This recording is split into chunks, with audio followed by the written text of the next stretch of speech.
السلام علی عبادہ الذین اصطفیٰ فاعوذ باللہ من شرور انفسنا ومن سیئات اعمالنا من یہد اللہ فلا مضل لہ ومن یضلل فلا ہادی لہ واشہد ان لا الہ الا اللہ وحدہ لا شریک لہ واشہد ان محمدا عبدہ ورسولہ اما بعد فإن خیر الحدیث کتاب اللہ وخیر الہدی ہدی محمد صلی اللہ علیہ وسلم وشر الامور محدثاتها وكل محدثة بدعة وكل بدعة ضلالة وكل ضلالة في النار اعوذ باللہ السمیع العلیم من الشیطان الرجیم من حمزہ ونفخہ ونفثہ بسم اللہ الرحمن الرحیم اللہم صلی علی محمد وعلی آل محمد کما صلیت علی ابراہیم وعلی آل ابراہیم انک حمید مجید اللہم بارک علی محمد وعلی آل محمد کما بارکت علی ابراہیم وعلی آل ابراہیم انک حمید مجید رب اشرح لی صدری ویسر لی امری واحلل عقدۃ من لسانی یفقہوا قولی رب زدنی علما۔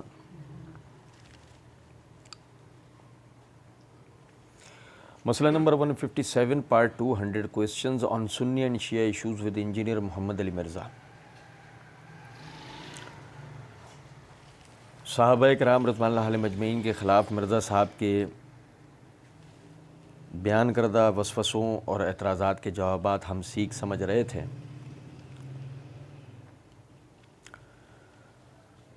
مرزا جی کے بقول ان کے یار غار علی الحسن نقوی صاحب نے ان سے یہ کہا کہ یہ تو خیر تمام مکتب فکر اپنے موقف میں بات کر دیتے ہیں کہ جی کہ یہ تو اللہ پوچھے گا قیامت والے دن کیا یزید بن معاویہ رضی اللہ تعالیٰ عنہ کے بارے میں کیا ہم سے پوچھا جائے گا، یہ عقائد کا مسئلہ۔ تو مرزا جی اس کا جواب دے رہے تھے، ہم نے پچھلی ریکارڈنگ میں ہم نے تھوڑا بہت اس حوالے سے پڑھا تھا۔ اب آگے مرزا جی کہتے ہیں، یعنی کہ وہ جب مرزا جی نے یہ تاثر دیا کہ تم یزید کے حوالے سے بات کرتے ہو، ٹھیک ہے، ہم جواب دے رہے ہیں۔ اب مرزا جی آگے کہتے ہیں آپ ہمارے سروں پہ جوتیاں مارتے ہیں اور ہمارے رونے پر پابندی لگاتے ہیں، پنگا لیندے او تسی، یہ پنجابی وچ کہندے نے اسی تے جواب دے رہے ہیں، ہم تو جواب دینے والے ہیں نا۔ اچھا، ویسے ہی کوئی مرزا صاحب سے ایسی کوئی پوچھے کہ مرزا جی یہ بتائیں ذرا سا بات، مطلب سوال آپ سے کس نے کیا تھا؟ تو کسی نے آپ سے پوچھا ہو کہ بھئی آپ جو ہے وہ یزید کے حوالے سے بات کریں یا دیگر تابعین کے حوالے سے بات کریں یا صحابہ کرام رضوان اللہ علیہم اجمعین کے حوالے سے بات کریں۔ اچھا چلیں، یہ تو آپ کا ایک چہرہ ہے نا کہ جس میں آپ نے کہا کہ جی میں جو ہے وہ یعنی کہ ہم تو جواب دے رہے ہیں، ٹھیک ہے۔ اچھا، اب ایک چہرہ میں بھی آپ کو مرزا جی کا دکھاتا ہوں۔ مرزا جی اسی یعنی کہ اپنی ویڈیو کے پارٹ 1 کے اندر ایک جگہ کہتے ہیں حضرت عمر کی غلطی میں نے بتائی، میں حضرت علی کی بھی بتا دیتا ہوں۔ صحیح بخاری میں آتا ہے انہوں نے مرتدین کو زندہ جلوا دیا تھا، ہم نے اللہ کے فضل و کرم سے وہاں جواب دیا تھا۔ صرف بتانا مقصود یہ ہے، اب یہ آپ سے کسی نے پوچھا تھا کہ آپ حضرت علی کی غلطی بتاؤ؟ نہیں نا، آپ نے خود سے ایک وسوسہ پیدا کیا اور خود ہی سے جو ہے مطلب آپ آگے بڑھ کر یہ آ گئے کہ جی ہم تو جواب دے رہے ہیں۔ مرزا صاحب آپ جواب نہیں دے رہے، آپ وسوسے پیدا کر رہے ہیں، آپ لوگوں کو اپنے بزرگوں سے متنفر کر رہے ہیں۔ اچھا، وہ پنگا لین دے ہو تسی، ہاں لے رہے ہیں، کیا کر لو گے؟ مرزا جی سے کوئی پوچھو ہاں پنگا لے رہے ہیں، پھر کیا ہوگا؟ وہ تم اپنے اس غار میں سے باہر ہی نہیں نکلو گے، بولتا تو میں صرف پنگا لے دے ہو تسی، پتہ نہیں کو تم سلطان رائی کے چھوٹے بھائی ہو۔ کہتے ہیں کہ جی وہ مسئلہ تو ان لوگوں نے اٹھایا ہے، ان سے پوچھو کہ آپ سے پوچھا جائے گا یزید کے بارے میں، فلاں کے بارے میں، اچھا آپ سے پوچھا جائے گا رفع دین کے بارے میں، ان سارے معاملے میں جن پہ آپ جھگڑتے ہیں ہم کہتے ہیں حاجی پوچھا جائے گا، ہم سے پوچھا جائے گا۔ اچھا دیکھیں مرزا جی، ہم سے نہیں پوچھا جائے گا، یہی تو وجہ ہے کہ ہم نے پہلے اختلافات صحابہ یا تابعین کے احوال کے اوپر بات ہی نہیں کی تھی، جس کا تانا آپ ہمیں یہ کہہ کے مارتے ہیں کہ یہ ذکر ہی نہیں کرتے، یہ بتاتے ہی نہیں۔ یہ بیان ہی نہیں کرتے. میں تو ان تاریخی حقائق پہ سے پردہ اٹھا رہا ہوں. مرزا جی آپ ہی نے تو یہ تانا پہلے دے رکھا ہے, اب آپ ہی کرو کہ یزید کے بارے میں پوچھا جائے گا. ابے بھائی تو نکال کے گند گوبر پھیلا رہا اپنا, اس کی صفائی ہم کر رہے ہیں, تو اوپر سے ہمیں یہ کہہ رہا ہے یزید کے بارے میں پوچھا جائے گا. پھر کہتے ہیں کہ جی اچھا آپ سے پوچھا جائے گا رفع الدین کے بارے میں. اب مرزا جی اللہ تعالیٰ نے قرآن پاک کے اندر فرمایا فَإِنْ آمَنُوا فَاذْكُرُوا اللَّهَ كَمَا عَلَّمَكُمْ, جب تم حالت امن میں ہو تو تم نماز ایسے پڑھو گے جیسے ہم نے تمہیں پڑھنا سکھایا ہے. تو مرزا جی اسی نماز میں نبی صلی اللہ علیہ وسلم نے رفع الدین کیا ہے. تو جب رفع الدین کیا ہے تو کل قیامت کے دن اللہ اس نماز کے بارے میں ہم سے پوچھے گا نا, تو کیا رفع الدین کے بارے میں نہیں پوچھے گا. لیکن مرزا جی مسئلہ یہ ہے, ایسے آپ ہمیں یعنی ایسے آپ اپنی عوام کو تو بے وقوف بنا سکتے ہیں, لیکن وہ حضرات جو کم از کم طالب علم ہیں آپ انہیں بے وقوف نہیں بنا سکتے. مسئلہ یزید والے حوالے پر آپ سے پوچھا جائے گا, یعنی صحابہ اور تابعین وغیرہ کے بارے میں آپ نے جو گمراہیاں پھیلائیں, انشاءاللہ کل قیامت کے دن آپ سے سوال کرے گا اللہ کہ تو نے جو نیک دامن مومن مسلمانوں کے اوپر تہمتیں لگائیں کیوں, صرف اپنی دنیاوی شہرت کے لیے. اور جہاں تک رفع الدین کا تو وہ ہم سے سب سے آپ سے بھی پوچھا جائے گا. پتہ نہیں آپ نماز بھی پڑھتے نہیں پڑھتے ہیں, پہلے تک تو پڑھتے تھے, کوئی ایک آدھ تصویر ہے وہ شیعہ مسجدوں کی بہرحال. کہتے ہیں علی الحسن نقوی صاحب نے سوال کیا, یہ سوال آپ سے ہوگا قیامت والے دن. مرزا جی نے کہا بالکل ہوگا, ہم سے ہوگا سوال, کیوں نہیں ہوگا سوال, کس طرح ہوگا. ہم ادھر بیٹھے تھے, ہم کہتے ہیں رکو رکو ایک منٹ ٹھہرو. یہ آپ نے کہا بالکل ہوگا, ہم سے ہوگا. عالم الغیب, عالم الغیب ہو تم, تمہیں پتہ ہے تم سے ہوگا, کیوں چوچو دنیا میں تو کسی کے جواب دے نہیں رہے ہو تم, اللہ کو جواب دینے کی بات کر رہے ہو, تم سے سوال ہوگا, تم سے کیوں ہوگا. اچھا چلو ٹھیک ہے تم سے ہوگا, کوئی قرآن کی آیت حدیث ہوگی وہ آگے مرزا جی سنائیں گے, ابھی ذرا دیکھیے گا. کہتے ہیں اور اگر ان لوگوں کی سپورٹ میں آ کے ہم سیدنا حسین کے ساتھ بغض رکھتے ہیں جو پریکٹیکلی ان لوگوں نے رکھا ہوا ہے, چڑھتے ہیں حسین کے نام سے, علی کی تعریف ہو جائے تو چہرے لٹک جاتے ہیں, تو یہ منافقت کی طرف جا رہے ہیں. آپ دیکھیں ذرا ظلم دیکھیں اس آدمی کا, اندازہ کریں. مرزا جی نے اپنی اسی ویڈیو کے پارٹ 1 میں ایک جگہ پر کہا ہے دیکھو فراڈ کرتے ہیں, لوگوں کو صحیح بات بتائیں, مطلب جھوٹی وکالت تو نہ کریں نا, سچی وکالت کریں. اب مرزا جی کو چاہیے تھا کہ اپنے مخالفین کا ہی مقدمہ بیان کرتا ہے, جیسے ہم مرزا جی کا ایک لفظ پڑھ کے سناتے ہیں نا, آپ اپنے مخالفین کا ہی مقدمہ بیان کرتے ہیں, مگر صحیح طرح بیان کرتے ہیں کہ اصل میں وہ کہتے کیا ہیں. مگر آپ نے ایسا نہیں کیا.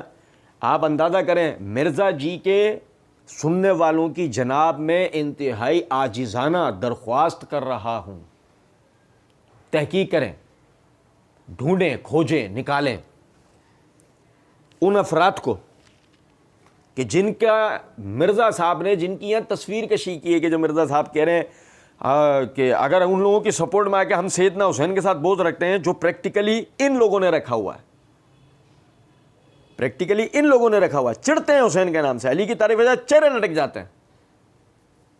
کوئی مرزا جی کے سننے والوں سے میری گزارش ہے, ہمیں ایسے 10 افراد نکال کے لا کے دیے جائیں جو سیدنا حسین کے ساتھ بغض رکھتے ہوں, نعوذ باللہ من ذالک. سیدنا حسین یا علی کی تعریف ہو جائے رضی اللہ تعالی عنہما تو چہرے ان کے لٹک جاتے ہوں, ایسے کوئی 10 افراد ہمیں نکال کے لاتے.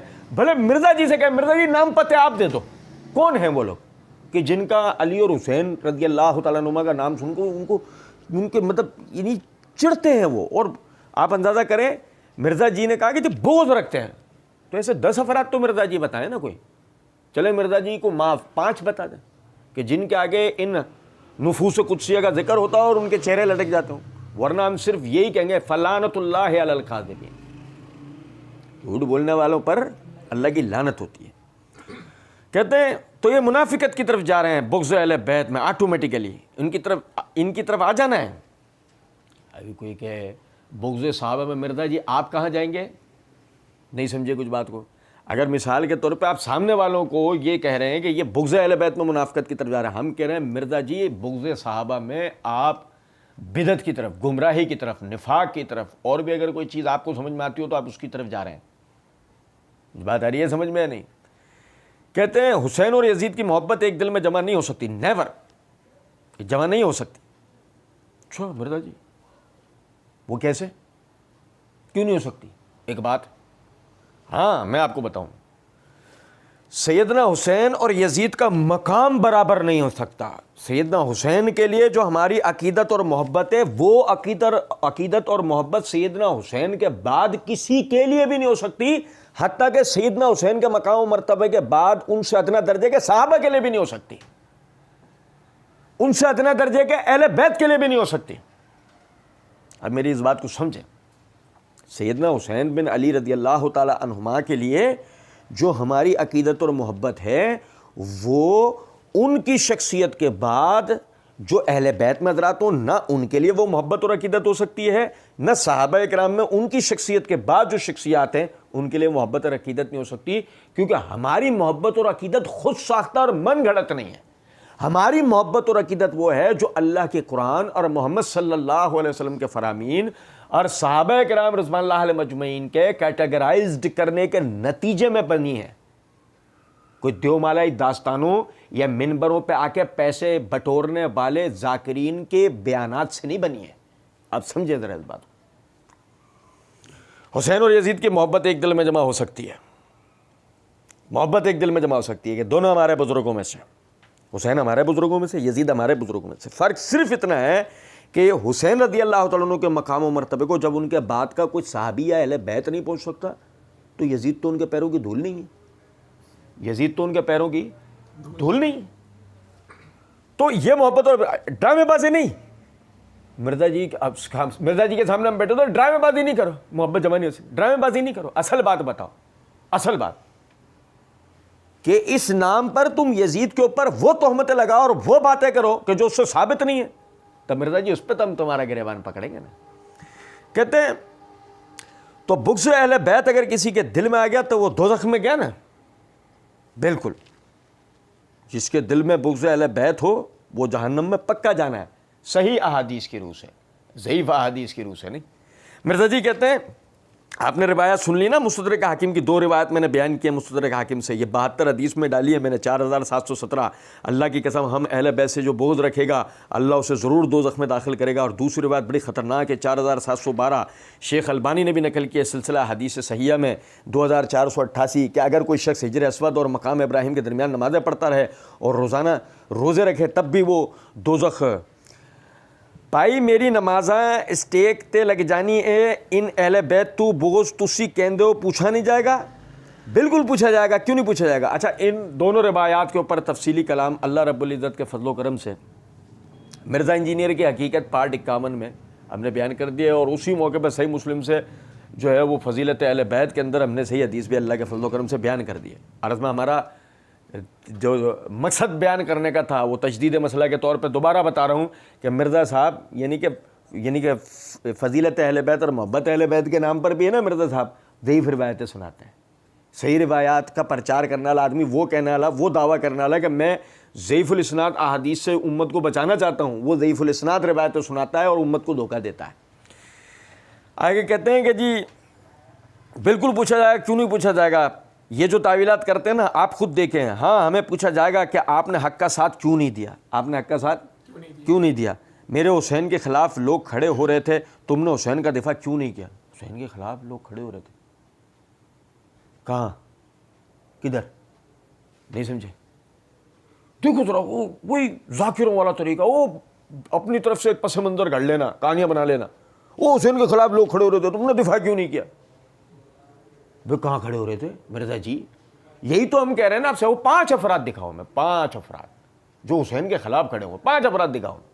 گو اگر نہیں دکھا سکے تو مرزا صاحب آپ کے لیے ہی تو کہا گیا فلعنۃ اللہ علی الکاذبین۔ کہتے ہیں تم نے حق کا ساتھ کیوں نہیں؟ مستدرک حاکم میں حدیث ہے صحیح سند کے ساتھ، سید الشہداء حمزہ ابن عبد المطلب، یا پھر سید الشہداء وہ ہیں جو جابر حکمران کے سامنے کلمہ حق بلند کرے، اس کے تحت ہم حسین کو سید الشہداء کہتے ہیں۔ ایویں کہندے نے سید الشہداء کتھوں کڈ لے آئے، حضرت حسین سید الشہداء ہیں، اس طریقے سے ہم بھی سید الشہداء ہو سکتے ہیں۔ ہم ان ناظموں کے مقابلے پہ حضرت علی اور حسین کی شان کو بلند کر رہے ہیں، ٹھیک ہے نا جی؟ اچھا جب آپ یقین کریں کہ سب سے پہلی چیز تو آپ یہ دیکھیں کہ جی وہ مستدرک حاکم میں حدیث ہے صحیح سند کے ساتھ کہ سید الشہداء حمزہ ابن عبد المطلب ہے، یا پھر سید الشہداء وہ ہے جو جابر حکمران کے سامنے کلمہ حق بلند کریں. اس کے تحت ہم حسین کو سید الشہداء کہتے ہیں, لیکن حمزہ کو نہیں کہتے, لیکن حمزہ کو نہیں کہتے. اس طریقے سے ہم حسین کو کہتے ہیں. اب آپ یہ دیکھیں کیا ہوا کیا یہ. اب وہ مسئلہ یہ ہے کہ صحابہ کرام رضوان اللہ علیہم اجمعین کے فضائل کے کتنے حضرات کے فضائل کے اوپر روافض نے سیدنا علی و دیگر اہل بیت کے نام پہ روایتیں گھڑ لی, اور وہ سیدنا علی و دیگر اہل بیت کے نام سے سناتے ہیں. وہ آپ دیکھیں ذرا سمجھے گا بات کو. سید الشہداء یعنی کہ شہیدوں کے سردار یہ حمزہ رضی اللہ تعالیٰ عنہ کے لیے فرمایا گیا, اور یہی وجہ روافض نے وہ سیدنا حسین کے لیے بھی بیان کر لیا. سیدنا حسین شہید ہیں اور ان کے لیے اتنا کافی ہے. وَلَا تَحْسَبَنَّ الَّذِينَ قُتِلُوا فِي سَبِيلِ اللَّهِ أَمْوَاتٌ بَلْ أَحْيَاءٌ عِندَ رَبِّهِمْ يُرْزَقُونَ, کہ جو اللہ کے راستے میں مر جائیں انہیں مردہ نہ کہو, زندہ اپنے رب کے پاس روزیاں پاتے. فَرِحِينَ بِمَا آتَاهُمُ اللَّهُ مِنْ فَضْلِهِ, اللہ نے اپنے فضل سے جو ان کو عطا کیا اس پر وہ خوش. یہ قرآن کی ایک آیت بہت ہے سیدنا حسین رضی اللہ عنہ کی شہادت کی فضیلت کو جاننے کی. لیکن وہ روافض والا غلوف, یہ اس وجہ سے ہم جو ہے وہ سیدنا حسین کو سید الشہداء کہتے ہیں. یہ میرے ہاتھ میں مستدرک حاکم ہے. مرزا جی کہہ رہے ہیں, مرزا جی نے کہا مستدرک حاکم میں حدیث ہے صحیح سند کے ساتھ. یہ میرے ہاتھ میں مستدرک حاکم ہے, جلد نمبر 4 کا صفحہ نمبر 376 اور 377 ہے. اچھا جی 377 ہے, اس میں حدیث نمبر ہے 4884. مرزا جی نے جو روایت بیان کی ہے اس کو وہ اس سند سے لے کے آئے امام حاکم. حدثنی ابو علی الحافظ انا احمد بن محمد بن عمر بن بسطام المروزی حدثنا احمد بن سیار و محمد بن لیث قال حدثنا رافع بن اشرس المروزی حدثنا حفید الصفار ان ابراہیم الصائغ ان عطا ان جابر رضی اللہ تعالیٰ عنہ.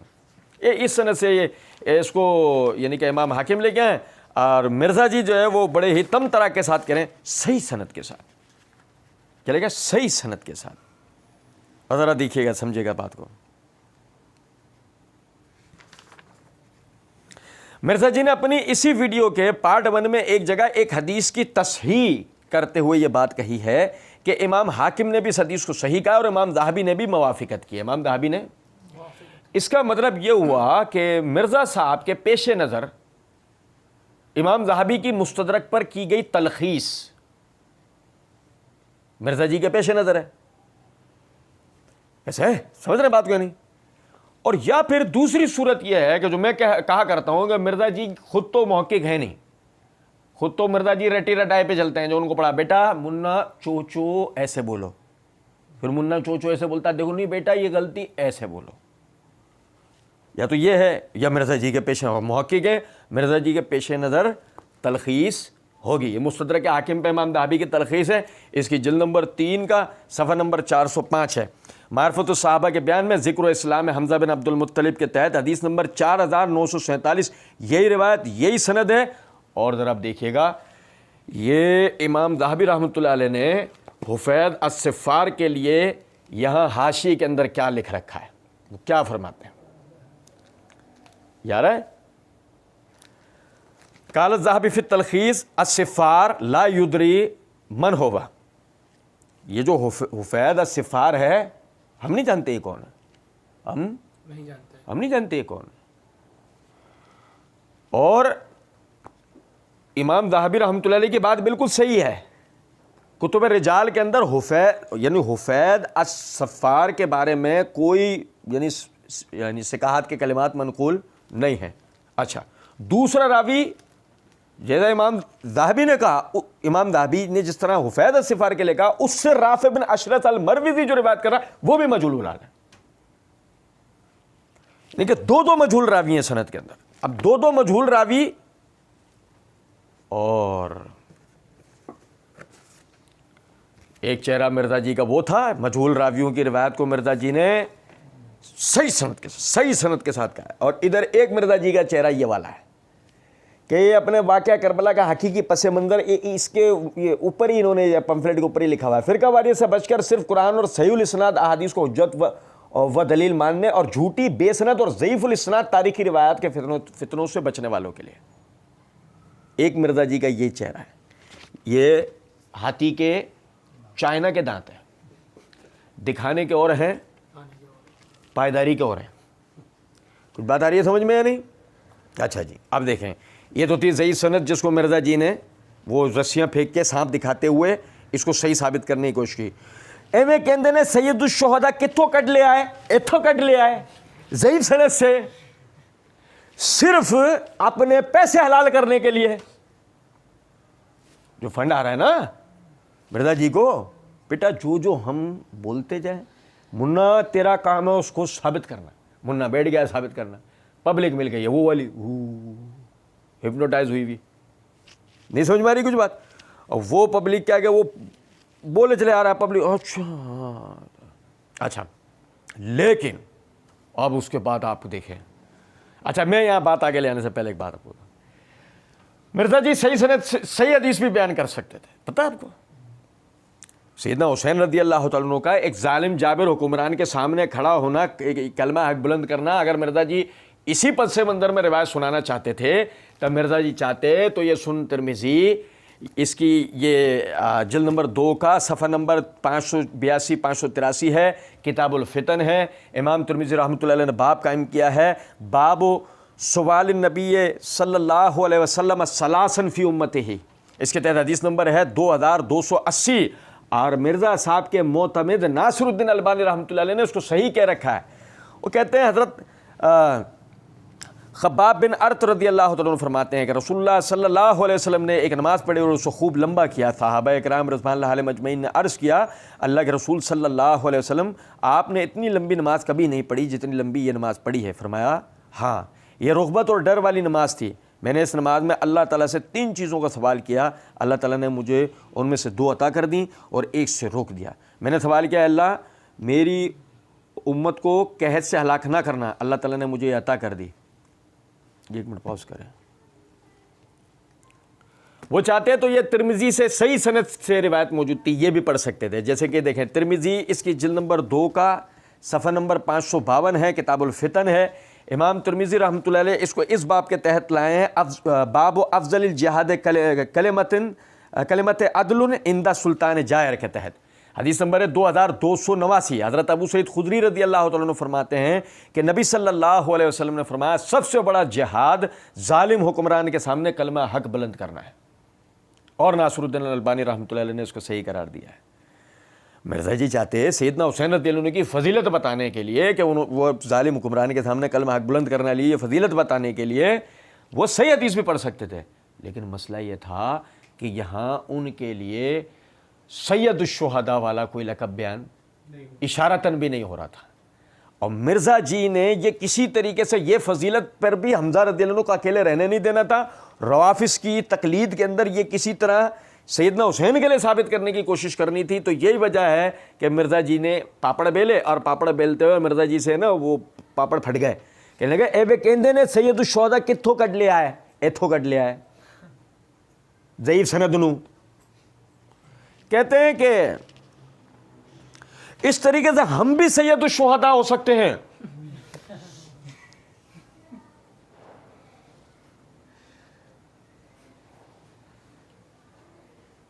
نہیں سمجھے وہ بات کو؟ اس طریقے سے ہم بھی سید الشہداء ہو سکتے ہیں کہ ہم ان ناسبیوں کے مقابلے پہ حضرت علی اور حسین کی شان کو بلند کر رہے ہیں. ٹھیک ہے نا جی. اب یقین کریں کہ وہ بھائیوں نے یہ لکھا تھا, پھر وہ کیا ہوا کہ میں اس کو دیکھنے لگا, میں نے کہا یہ جب میں نے جملہ پڑھا نا تو میری آنکھیں چندیا گئیں. میں یہ ریکارڈنگ چلاؤ میں مرزا جی کو میں نے ایسے دیکھا, مرزا جی یہی کلمات کہہ رہے ہیں. میں حیران رہ گیا, مرزا جی نے کلمات کہے ہیں کہ اس طریقے سے ہم بھی سید الشہداء ہو سکتے.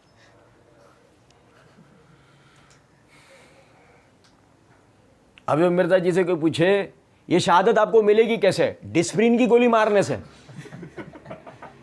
ہے مرزا جی, یہ شہادت آپ کی ہوگی کیسے, بیرنگ کے نیچے آ جائیں گے آپ, نہیں سمجھو کچھ, اسٹول سے گر کے شہید ہو جائیں گے. نہیں سمجھے بات کو, یہ چلو پر پانی میں یہ شہادت ہوگی کیسے آپ کی. ایک بات ہے مثال کے طور پر, اللہ تعالیٰ آپ کو لمبی عمر دے, آپ کی عمر میں برکت دے, اللہ تعالیٰ آپ کو ہدایت نصیب کرے کہ آپ ہدایت کے اوپر آئیں, تو آپ کے مقلدین کو بھی جو ہے وہ ہدایت کا رستہ آپ کے مقلدین کے لیے بھی کھلے, وہ بھی عقبات کی طرف آئیں. اللہ نہ کرے جو آپ شہید ہو جائیں. آپ شہید ہو گئے نا تو یہ پیچھے یہ جو مقلدین کا ٹولہ ہے نا, یہ آپ کے لیے ہمیشہ کے لیے بن جائے گا عذاب جاریہ. کچھ بات آ رہی ہے سمجھ میں یا نہیں؟ لیکن حیران کن بات کیا ہے، دیکھو وہ مجھے ہضم نہیں ہو رہی نا، تو وہ پھر میں دوبارہ ایک دفعہ اور کروں گا. اس طریقے سے ہم بھی سید الشہداء تو ہوگی کیسے سید الشہداء؟ ہاں ایک طریقہ ہے، وہ ہم نے پہلے مرزا صاحب کو یہ دعوت دے رکھی ہے، ہم آج پھر اپنی اس دعوت کو دوہرا رہے ہیں. جن ناسبیوں کی آپ بات کرتے ہیں آپ ان کے مقابلے میں نکلیں، ہم سے تعلیم آ رہے ہیں، ہم سے تعلیم آ رہے ہیں. اور رنگ میں ریسلر نہیں تعلیم آتا ہے، آپ ہم سے تعلیم آ رہے ہیں، مل کے چلتے ہیں سب بھائی ناسبیوں سے بات کرنے کے لیے. خدا نہ خواستہ ان ناسبیوں نے ہم پر کوئی اس طرح کا کوئی معاملہ کیا، پھر آپ کو سید الشہداء کا لقب مل جائے گا. لیکن اس کے لیے آپ کو اپنی اس جہلم والی غار سے باہر نکلنا پڑے گا کہ وہ آخر میں ڈسپرین کھا کے شہید ہونے سے رہے. کچھ بات آ رہی ہے سمجھ میں نہیں؟ بہرحال میں ایک دفعہ پھر پڑھوں.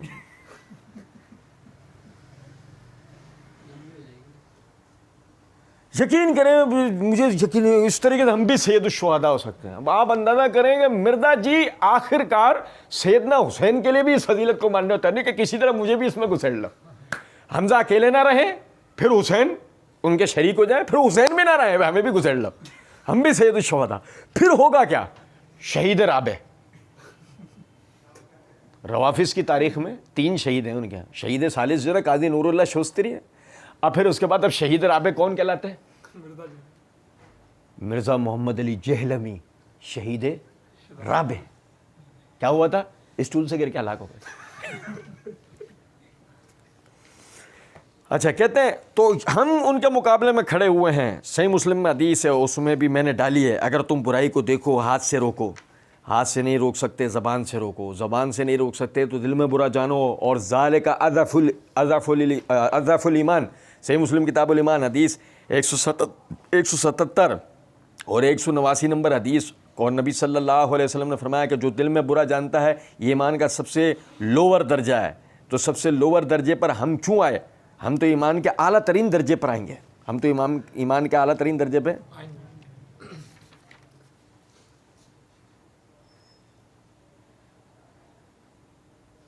آئیں گے کیسے؟ سوچیں. میں بتاؤں آپ، صحیح مسلم حدیث ہے کہ تم، مرزا جی کے الفاظ، کہ اگر تم برائی کو دیکھو تو ہاتھ سے روکو، ہاتھ سے نہیں روک سکتے زبان سے روکو، زبان سے نہیں روک سکتے دل میں برا جانو. لیکن اس سے پہلے برائی کیا ہے؟ نہیں سمجھے؟ اس سے پہلے بحث یہ ہے کہ برائی کیا ہے. پہلے جس برائی کا حدیث میں ذکر ہے، ہم ابھی جان بوجھ کے اس کی کوئی شرح کی بحث نہیں کر رہے، لیکن اتنا ضرور ہے کہ محدثین نے اس کے اندر جہاد کو ذکر کیا ہے. کس کو ذکر کیا ہے؟ اور مرزا صاحب اور جہاد نہیں سمجھ رہے. یہ بالکل مثال اس کی وہ ہے ٹائر اور کیل. ٹائر اور کہ کیل لگنے کی دیر ہے، ٹائر کا کیا ہوگا؟ پنکچر. لیکن بہرحال مرزا جی کہتے ہیں کہ تو ہم لوور درجے پر کیوں آئے، ہم ایمان کے اعلیٰ ترین درجے پہ کیوں نہیں؟ تو اعلیٰ ترین درجہ کیا ہے؟ وہ تو ہاتھ سے روکنا ہے. مرزا صاحب ہاتھ سے تو صرف اپنی اکیڈمی کی کنڈی لگا رہے ہیں، اور مرزا جی ہاتھ سے کوئی کام کر رہے ہیں نہیں. مرزا جی اس کے علاوہ ہاتھ سے تو اور کوئی کام نہیں کر رہے. یہ ہوتا ہے کہ اعلیٰ ترین درجے پر آنے کے لیے نا مرزا صاحب کو باہر آنا پڑے گا. مرزا صاحب اس کے لیے باہر آنے کو تیار نہیں ہے. مرزا جی اس کے لیے صرف پتہ کہاں آنے کو تیار ہے؟ یوٹیوب پہ. مرزا جی کہاں آتے ہیں؟ یوٹیوب پہ. مرزا محمد علی انجینئر کہاں آتے ہیں؟ یوٹیوب پہ. بس وہ مرزا جی کہیں بھی نہیں آتے. نہ مرزا جی بازار میں آتے ہیں، نہ مرزا جی شادی میں آتے ہیں، نہ مرزا جی مسجد میں آتے ہیں، نہ مرزا جی میتوں میں آتے ہیں، نہ مرزا جی قبرستان میں آتے ہیں. مرزا جی کہیں بھی نہیں آتے. مرزا جی کی حرکتیں بھی تو ایسی ہیں نا، کہنے جیسا خود کو چھوڑا نہیں ہے مرزا جی نے. بہرحال اچھا جی، اب کہتے ہیں کہ جی وہ یہ ساری برائیاں ہمارے سامنے ہوتی ہیں، ہم کیوں نہ روکیں اسے؟ علمی دلائل کے ساتھ لوگوں کے اوپر واضح کریں گے. علمی دلائل کے ساتھ لوگوں پہ واضح کریں گے. علمی دلائل، تو علمی دلائل میں آپ کو بتاتا ہوں. مرزا جی کے علمی دلائل سنیے گا ذرا، بڑے ایک قیمتی نقطہ علمی دلائل میں سے میں آپ کو بتا رہا ہوں. پارٹ 2 میں ایک جگہ وہ مشہور جو روایت ہے نا طبرانی کبیر کی، کہ جس میں نبی صلی اللہ علیہ وسلم نے فرمایا اس دین کی ابتدا جو ہے وہ نبوت و رحمت سے ہوگی، پھر خلافت و رحمت سے ہوگی، پھر ملوکیت اور رحمت سے ہوگی. اب مسئلہ ہے تمام رافضیوں کی قبر میں ٹھکی ہوئی آخری کیل ہے. تو مرزا جی اس کے لیے بڑے پریشان تھے. تو مرزا جی نے کبھی کہہ دیا ہوگا ضعیف ہے، اور ذوف کی وجہ بھی مرزا جی نے بتا دی ہوگی جو انہیں رٹوائی گئی ہوگی. پھر پکڑ لیے گئے مرزا جی, پکڑنے والوں نے پکڑ لیا. بھائی ضعیف کیسے ہے؟ وجہ بتائی کہ ابن شہاب زہری جو ہے ان کی تدلیس ہے. تو وہ ابن شہاب زہری کا ہے اس سند میں, اس سند میں ابن شہاب زہری, ہاں بتایا گیا وہ ابن شہاب زہری نہیں ہے, وہ کاتب کی غلطی ہے, وہ ابو شہاب الحنات ہے. اب مرزا جی نے اسی ویڈیو کا پارٹ 1 میں کہا, یہ کہتے ہیں نہیں علی نے خیانت کی ہے. بھائی آپ طبرانی کھولیں, ابن شہاب موجود ہیں, میں نے خیانت نہیں کی ہے. یہ کہتے ہیں وہ طبرانی کا جو نسخہ ہے نا وہ کاتب کو غلطی لگی ہے, وہ ابو شہاب تھا. تو پھر علی نے تو نہ غلطی کی نا, طبرانی کا کاتب ابو شہاب کو ابن شہاب لکھ دیں تو وہ منافق نہیں ہے. مجھے کہتے ہیں اس کو پتا تھا, مجھے واللہ نہیں پتا تھا. یہ ہیں علمی دلائل والے کہ علمی دلائل کے ساتھ لوگوں پہ باتیں کریں گے. یہ علمی دلائل سے باتیں کرنے والے لوگ ہیں, اندازہ کریں جنہیں یہی نہیں پتا ہے کہ تحقیق ہوتی کیا ہے.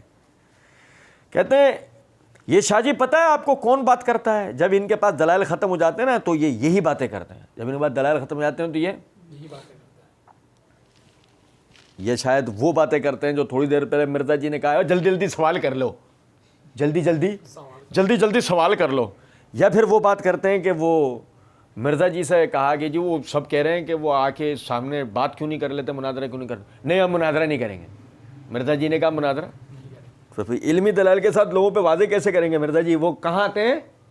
یوٹیوب پہ, اور کہیں نہیں آتے. سمجھ رہے ہیں؟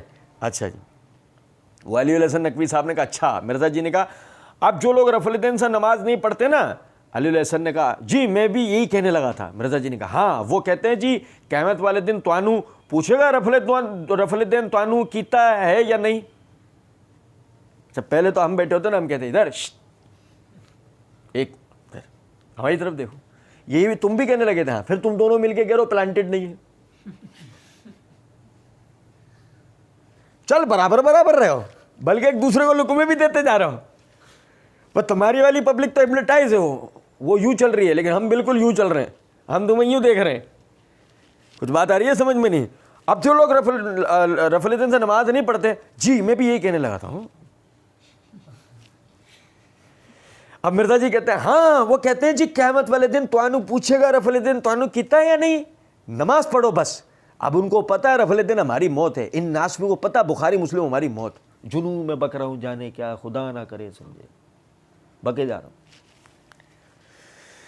اچھا قیامت والے دن توانو پوچھا جائے گا رفع الدین کیا نہیں؟ ہاں مرزا جی ابھی ہم نے آپ کو بتایا سورہ آل عمران میں اللہ رب العزت کہہ رہا ہے فَإِنْ آمَنُوا, فرمایا فَإِنْ آمَنْتُمْ فَاذْكُرُوا اللَّهَ كَمَا عَلَّمَكُمْ, جب تم حالت امن میں ہوگے تو تم نماز ایسے پڑھو گے جیسے ہم نے تمہیں پڑھنا سکھایا. صحیح بخاری کتاب الصلاۃ میں حدیث ہے, نبی صلی اللہ علیہ وسلم نے فرمایا صلوا کما رأیتمونی اصلی, نماز ایسے پڑھو جیسے مجھے پڑھتے ہوئے دیکھتے ہو.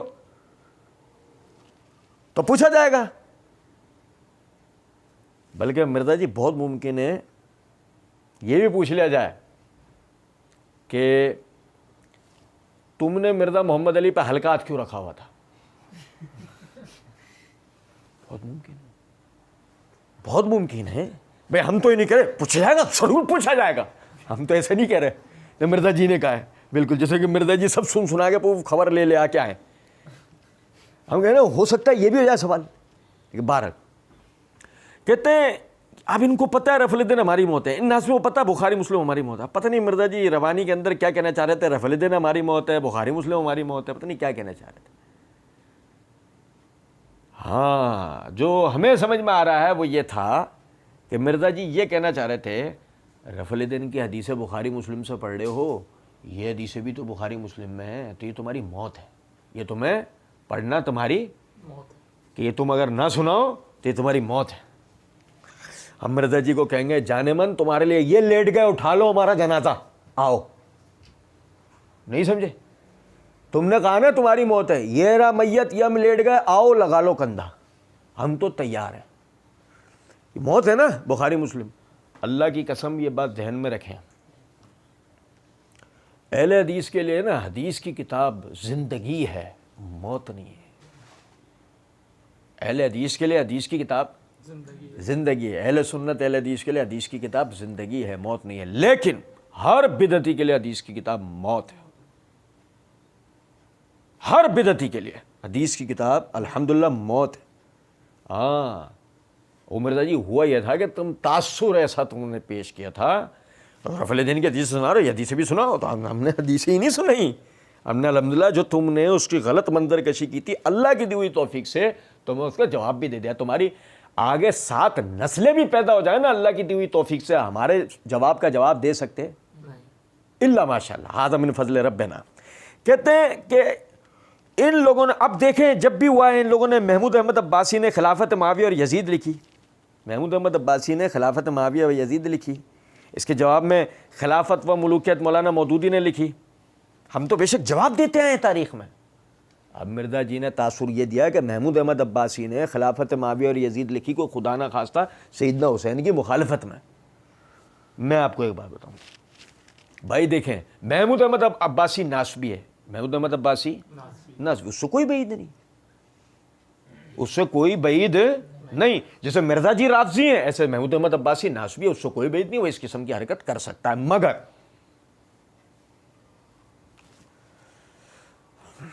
ہم نے تو جیسے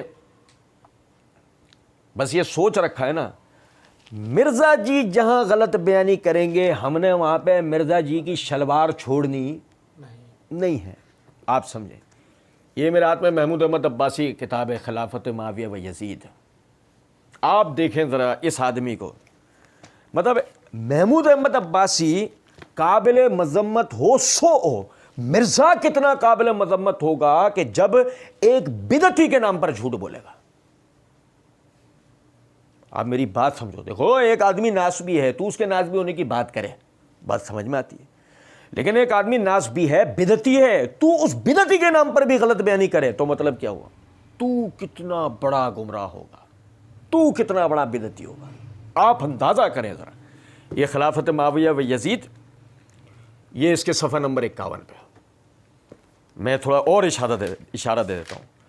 یہ محمود احمد عباسی کا جو سب سے پہلے ایڈیشن کا جو مقدمہ ہے، ٹھیک ہے، عرض مؤلف کے عنوان سے، اس کے اندر یہ صفحہ نمبر 51 پہ ذرا دیکھو محمود احمد عباسی اپنی اس کتاب کو لکھنے کی وجہ کیا بتا رہا ہے، ذرا سننا. محمود احمد عباسی لکھتا ہے، اس کتاب کی ترتیب میں راکم الحروف کے پیش نظر یہ مقصد رہا ہے کہ واقعات اور مستند روایات کی روشنی میں ابتدائے عہد اموی کے حالات کو اجاگر کر کے صحیح صورتحال افراد ملت خصوصاً نوجوانوں کے سامنے پیش کرے، تاکہ غلط فہمیاں جو وضعی روایات کی بنا پر عام طور سے پھیلی ہوئی ہیں دور ہو کر مسلمانوں کے دلوں میں محبت و الفت کے وہ جذبات بیدار ہوں جو انما المؤمنون اخوۃ کا تقاضا ہے، اور اسلاف کرام کے سیاسی مناقشات کو مذہبی رنگ دے کر بدگوئی اور سب و شتم کو اب جبکہ ناقابل تردید حقائق سے صحیح صورتحال کا بین طور سے انکشاف ہو گیا ختم کر دیا جائے. اس خصوص میں بھی محترم امام شیعہ اسماعیلیہ کے ذریعے شمع ہدایت ہے. انہوں نے واشگاف الفاظ میں صاف کہہ دیا ہے کہ خلیفہ سوم کی شہادت کے وقت تک کامل اتحاد رہا، کوئی اختلاف نہ تھا. حضرت علی خلفائے ثلاثہ سے پورا تعاون کرتے رہے، خلافت کا کوئی سوال نہ اٹھایا. جب انہوں نے ہی نہ اٹھایا تو ہم بھی کیوں اٹھائیں؟ جب وہ ان کا احترام کرتے تھے تو ہم کیوں نہ کریں؟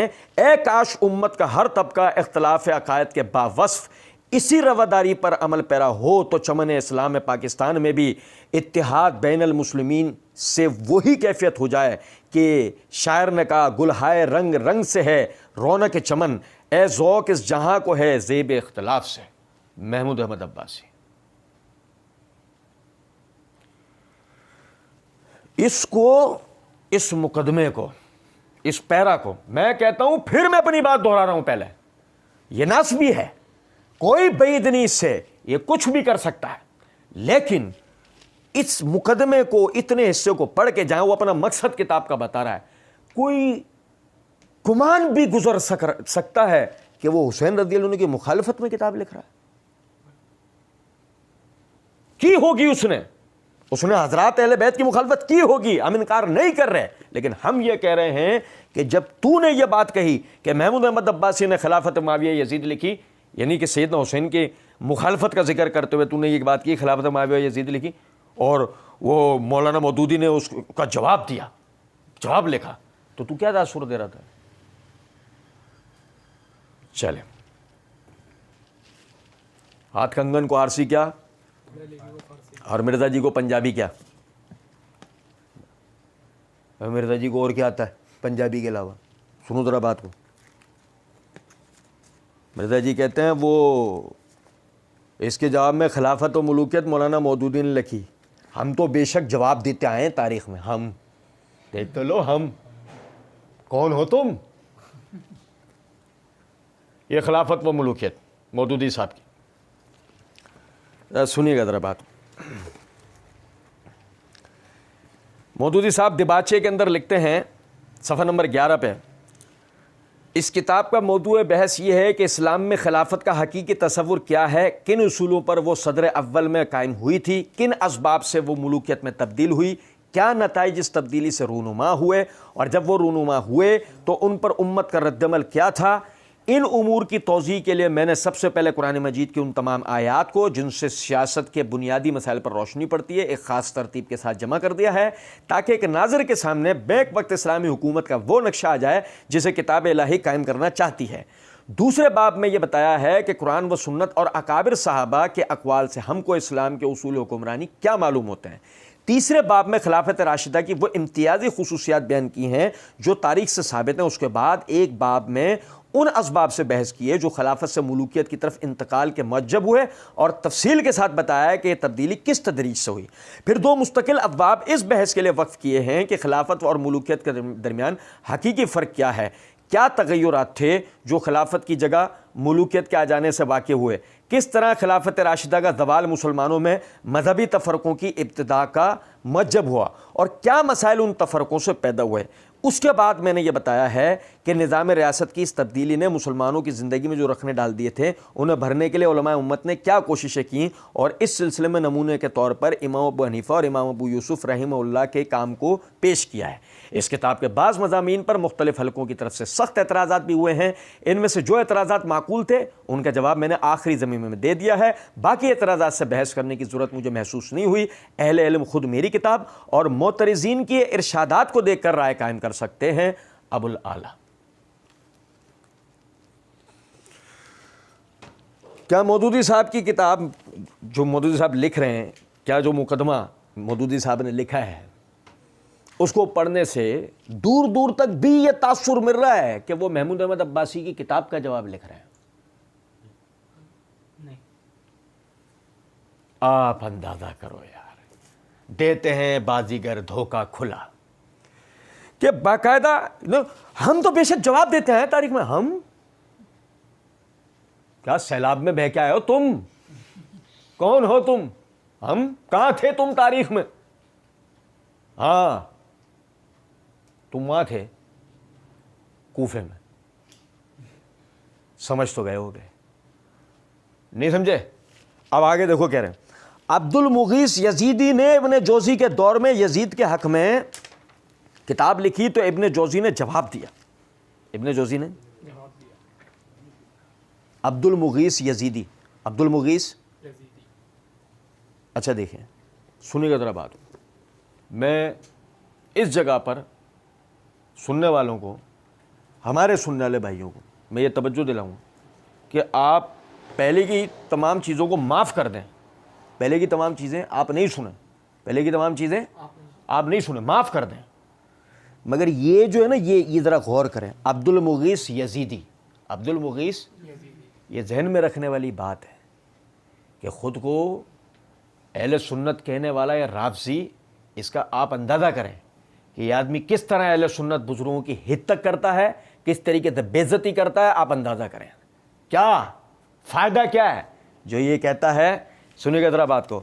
وہ ہے نا, اس کو کون سی عوام ملی ہوئی ہے جس نے کہا تفسیر قرآن لیکچر نمبر 312 سورہ حدید کی تفسیر کرتے ہوئے کہ آج کے کمزور مسلمان کو آپ بینیفٹ آف ڈاؤٹ دے سکتے ہیں کہ اس کو پتہ نہیں, اس کو تو جو ٹوٹا پھوٹا دین پوچھا, تو جنہیں پتہ نہیں, جنہیں ٹوٹا پھوٹا دین پوچھا, یہ ان کا فائدہ اٹھاتے ہوئے یہ امت کے بزرگوں کے بارے میں اس طرح کی بد کلامی کرتا ہے. آپ اندازہ کرو ذرا اس بات کو. عبد المغیث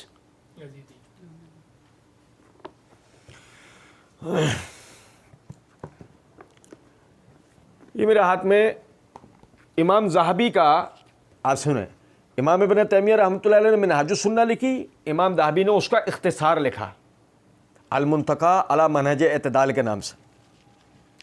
اس کے اندر یہ صفحہ نمبر 428 کے اوپر وہ ابن تیمیہ رحمۃ اللہ علیہ کے حوالے سے یہ شیخ عبد المغیث ان کا ایک واقعہ لے کے آئے. سننا ذرا بات, توجہ سنیے گا میری بات. وہ کہتے ہیں کہ خلیفہ ناصر عباسی کو پتہ چلا کہ شیخ عبد المغیث یزید پر لعنت بھیجنے سے روکتے ہیں. شیخ عبد المغیث یزید پر لعنت بھیجنے سے روکتے ہیں. تو وہ بھیس بدل کر آپ کی خدمت میں حاضر ہوا اور آپ سے اس کے بارے میں پوچھا. شیخ موصوف نے پہچان لیا کہ خلیفہ ناصری ہے مگر اسے جتلایا نہیں. شیخ نے فرمایا میں چاہتا ہوں کہ مسلم ولاة و خلفاء سے زبان کو روکا جائے, مسلم امیروں سے اور خلفاء سے زبان کو روکا جائے, اس لیے کہ اگر یہ دروازہ کھل گیا تو خلیفہ ناصر اپنے افعال شنیعہ کی بنا پر لعنت کی جانے کا سب سے زیادہ حقدار ہوگا. پھر شیخ نے خلیفہ کے مظالم شمار کروانا شروع کیے. آخر کار خلیفہ کہنے لگا حضور میرے لیے دعا فرمائیے, اور یہ کہہ کر چل دیا.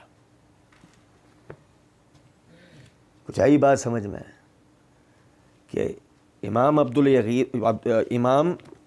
عبد المغیث کا مسئلہ صرف اتنا تھا, انہوں نے یزید کے فضائلیہ دفاع میں کتاب نہیں لکھی ہے, ان کا مسئلہ صرف اتنا تھا کہ مسلمان خلفاء پہ بعد کے نوجوان بعد کی نسلیں لعن طعن نہ کریں, اپنی امت کے بزرگوں کو برا بھلا نہ کہیں.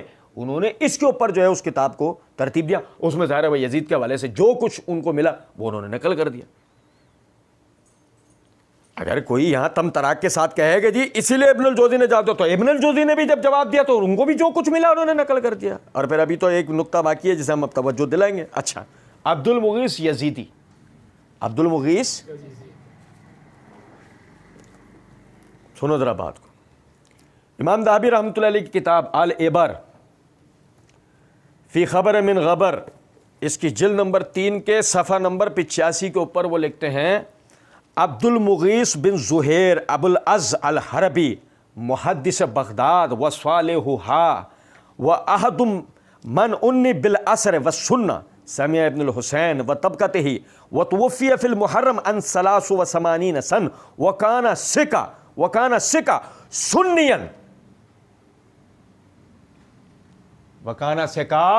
سنیا مفتیا صاحب و طریقہ حمیدہ. وہ کہتے ہیں کہ عبد المغیث بن زہیر بغداد کے محدثین اور نیک لوگوں میں سے تھے. ایسے لوگوں میں سے ایک تھے کہ لوگ ان کی طرف نبی صلی اللہ علیہ وسلم کی احادیث اور صحابہ کے آثار کے لیے ان سے رجوع کیا کرتے تھے. ان سے امام ابن حسین جیسے اور ان کے طبقے کے محدثین نے ان سے پڑھا ہے. محرم میں سن جو ہے وہ 830 ہجری کے اندر ان کا انتقال ہوا. وہ کہتے ہیں وہ کانا سکا, وہ سکا تھے, سنی تھے, مفتی تھے, صاحب طریقہ حمیدہ تھے, تعریف کے لائق طریقے پر گامزن تھے. یار اندازہ کرو ذرا, یہ بدبخت آدمی کہ محدثین جن کی سنیت کے اوپر مہر لگاتے ہیں, یہ بدبخت انہیں یزیدی بولتا ہے. آپ اندازہ کرو. اور میرے بھائی میں یہاں سے پھر آپ کو توجہ دلاتا ہوں, ایک پوری مکمل ویڈیو ہے میری اس حوالے سے کہ ناسبی کون ہوتے ہیں. اس کو ہر بھائی کو لازمی سننا چاہیے. یہ روافظ کا پرانا پروپیگنڈا ہے. یہ تمام سنیوں کو ناسبی کہتے ہیں. میں نے اس میں ناقابل تردید دلائل دی ہیں, آپ اس میں دیکھیں اور سنیں ذرا بات کو. عبد المغیث یزیدی نے ابن جوزی کے دور میں یزید کے حق میں کتاب لکھی تو ابن جوزی نے جواب دیا. اللہ تعالیٰ کے فضل و کرم سے ہم نے وہ ابن جوزی رحمۃ اللہ علیہ کی طرف منسوب جو کتاب ہے الرد علی المتعصب العنید, اس کی اسنادی حیثیت پہ مرزا انجینئر کی حقیقت پارٹ 45 میں تفصیلاً بات کی ہے. پہلے مرزا جی اور ان کے مقلدین کی جناب میں عرض ہے, پہلے ابن الجوزی سے وہ کتاب ثابت تو کریں, پہلے ابن الجوزی سے وہ کتاب ثابت تو کریں. بات تو یہ ہے. اور پھر اس کے بعد ذرا غور کیجیے گا. ایک اور نقطہ, فرض کر لیتے ہیں کتاب ثابت ہو گئی. سنیں, مدعی لاکھ پر بھاری ہے گواہی, رابسی کی. کہتے ہیں الرد علی المتعصب العنید کے لیے کہتے ہیں ابن جوزی کتاب ہے. مرزا جی اسی ویڈیو کے اپنے پارٹ 2 میں کہتے ہیں یہ ابن الجوزی کی کتاب ہے, اس میں بھی ضعیف روایتیں بھی ہیں اور صحیح روایتیں بھی ہیں. اس میں بھی ضعیف روایتیں بھی ہیں اور صحیح روایتیں بھی ہیں. اب مرزا جی اگر اس میں ضعیف اور صحیح روایات یعنی کہ مجموعتاً موجود ہیں. تو بات تو گھوم پھر کے وہی آ گئی نا. وہ کتاب بذات خود بھی کوئی استناد کا درجہ تو رکھتی نہیں ہے. بڑے تم تراک کے ساتھ آپ نے اس کو یعنی عبد المغیث رحمۃ اللہ علیہ کتاب کے خلاف دکھا دیا. کچھ بات آ رہی ہے سمجھ میں یا نہیں؟ اچھا جی، اب آگے کہتے ہیں، سنیے گا ذرا بات کو. اپنی اصل اوقات پہ آتے ہوئے مرزا جی کہتے ہیں یہ منحوس جب اٹھتے ہیں اس وقت یہ بات کی جاتی ہے نا. یہ منحوس جب اٹھتے ہیں اس وقت یہ بات کی جاتی ہے نا. ہمیں اخلاق کا درس دینے والے تمام ہمارے واجب الاحترام بھائیوں کی خدمت میں ہم فخریہ پیشکش دے رہے ہیں کہ مرزا جی کہہ رہے ہیں یہ منحوس جب اٹھتے ہیں اس وقت یہ بات کی جاتی ہے. میں سمجھتا ہوں کہ اردو ادب میں منحوس کا لفظ جو ہے وہ انتہائی تعریف کے لیے آتا ہوگا، انتہائی اخلاقی گفتگو کے لیے آتا ہوگا. گو اگر ایسا نہیں ہے، مرزا جی کی تصویر نظر آ گئی نا. اب جب ہم مرزا جی کے بارے میں بات کر رہے ہوتے ہیں تو پھر ہمارے لیے بھی سائیڈ لائن چھوڑنی چاہیے یا نہیں؟ جب مرزا جی کو یہ سب چیزیں جائز ہیں، مرزا جی جس کو منہ اٹھا کے کہہ دیں میں ان کا کیڑا نکال دوں گا، ہم نے وہاں ایسا کیڑا نکالا ہے مرزا صاحب کا کہ بات چھوڑ دیں آپ اللہ کے کرم سے. اور یہ ان بزرگوں کے خطرے چیک کرنے چاہیے، محدثین کے لیے کہا ہے. ٹھیک ہے. اور جی یہ منحوس جب اٹھتے ہیں، ٹھیک ہے، کوئی کہنے والا کہہ سکتا ہے کہ وہ بھائی وہ تو ناسبیوں کو کہہ رہے ہیں. تو ہم کہیں گے ٹھہرو، جلد بازی کیا ہے؟ پیچھے امام عبد المغیث کا ذکر تو ہو گیا ہے اور آگے ابن تیمیہ اور ڈاکٹر ذاکر نائک کا ذکر آ رہا ہے. سب معاف ہیں، سب معاف ہیں کہ یہ ہمارے محدثین میں سے نہیں ہیں، یہ منحوس ہیں. او بھائی جو امام عبد المغیث کو تم نہیں جانتے ہٹا دو، وہ بھی تمہیں معاف.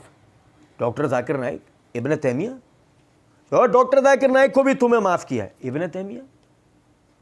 آپ اندازہ تو کرو ملا علی قاری حنفی جن کے لیے اپنے رسائل کے اندر لکھتے ہیں کہ اہل سنت کے اولیاء میں سے ایک تھے، اہل سنت کے اولیاء میں سے.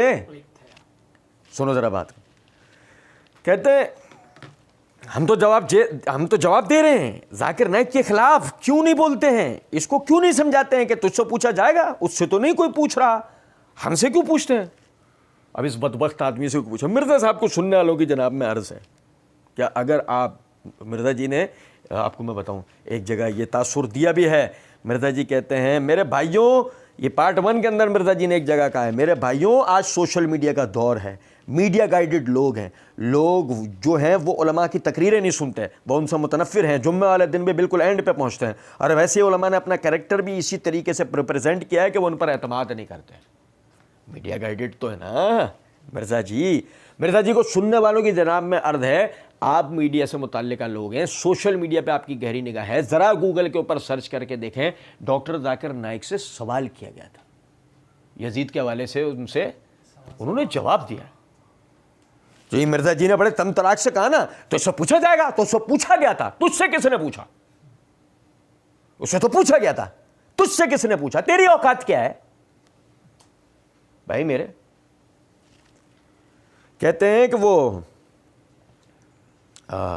اس سے تو نہیں کوئی پوچھ رہے، ہم سے کیوں پوچھتے ہیں؟ آ کے ہم تو جواب دے رہے ہیں اور ہم نے تو بڑے احترام میں ان کے لیے دعائے خیر کی ہے کہ ان کی دعوت اچھی ہے.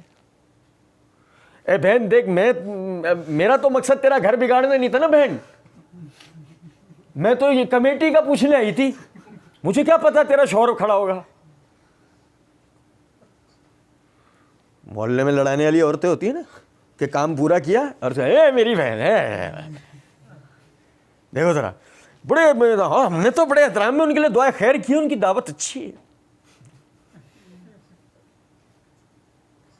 یہ ہے مرزا صاحب.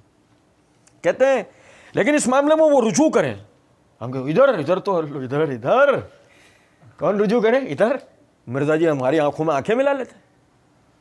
مرزا جی اس وقت ہم یوں پکارتے ادھر اور مرزا جی ہماری آنکھوں میں آنکھیں ڈال ایسے دیکھ لیتے مرزا جی ہمیں، تو جو چور کال وہ ہمارا. ڈاکٹر ذاکر نائک رجوع کرے گا، منہ دیکھا اپنا، مسور کی دال تجھ سے مہنگی آ رہی ہے 120 روپے کلو، وہ تجھ سے مہنگی آ رہی ہے، وہ تجھے تو دے کے کوئی لوٹا نہیں دے گا. میں تجھے دیکھا ہے نا اگر تو کہیں گے لوٹا بھی کباڑے سے ملے گا, کباڑے کا پیس لاؤ, کباڑے کا لوٹا لے جاؤ, اس پہ ڈامر لگا لینا سوراخ والے حصے پہ, رجوع کروائے گا ڈاکٹر ذاکر نائک سے. تو یہ خود ساری کتابیں کرتے ہیں. اچھا یہ منہاج السنہ جو ابن تیمیہ نے لکھی ہے, یہ اللہ نے پوچھنا تھا تو نے یہ کتاب لکھنی ہے یا نہیں, چھوڑ دے ہر بندہ, یہ خود تقریریں ساری ریکارڈ کر رہے ہیں. میں آپ کو بتاؤں, دیکھیں وہی بات ہے نا, میڈیا گائیڈڈ آدمی ڈاکٹر ذاکر نائک کو دیکھ لے گا, مرزا کو سننے والا ابن تیمیہ کی کتاب دیکھے گا, جو اگر دیکھ لے مرزا کے اوپر لعنت پتہ پیروں سے بھیجے گا, پیروں سے, ہاتھوں سے بھی نہیں, پیروں سے لعنت بھیجے گا. سنو ذرا بات کو, یہ منہاج السنہ, میں اس کا حوالہ اس لیے دے رہا ہوں اردو ترجمہ والی کتاب کا. سنو ذرا بات کو, یہ نیٹ کے اوپر PDF موجود ہے, اس کا اصل کتاب بھی موجود ہے نیٹ کے اوپر, یہ اس کا چھاپا خانہ وغیرہ, یہ مترجم وغیرہ سب آ گیا اس کے اندر, یہ سب بھائی دیکھ لیں اس کو, یہ نیٹ پر سے بھی کتاب پڑھ سکتے ہیں. یہ منہاج السنہ کا, یہ ذرا دیکھیے گا, یہ مقدمہ ہے, یہ مقدمہ اسٹارٹ ہو رہا ہے امام ابن تیمیہ رحمۃ اللہ علیہ کا, یہ ترجمے کے ساتھ, ٹھیک ہے, یہ مقدمہ اسٹارٹ ہو رہا ہے, یہ صفحہ نمبر 29 پیراگراف میں آخر کے اندر. پہلے صحابہ اکرام رضوان اللہ علیہم اجمعین کی تعریف کرتے ہیں, تابعین کی تعریف کرتے ہیں, اس کے بعد نیچے امام ابن تیمیہ رحمۃ اللہ علیہ فرماتے ہیں میرے سامنے ایک میرا ہم زمانہ شیعہ ابن المطہر کی کتاب پیش کی گئی, میرے زمانے کے ایک شیعہ ابن مطہر کی کتاب پیش کی گئی. یہ کتاب اس نے شیعہ امامیہ کے مذہب کی ترویج و اشاعت کے لیے تحریر کی تھی, جس میں اس نے ان لوگوں کو یعنی عام لوگوں کو رافضی مذہب کی دعوت پیش کی ہے, جن حکمرانوں اور اہل جاہلیت وغیرہ تک اس کی پہنچ ہو سکی. یہ ایسے لوگ ہیں جنہیں علم اور دین کی بہت ہی کم معرفت ہوتی ہے, اور انہیں مسلمانوں کے اصل دین کا کوئی علم نہیں ہوتا, اور اس پر مستزاد یہ ہے کہ وہ لوگ بھی اس کے مددگار بنے جن کی عادت رافضیوں کی مدد کرنا ہے.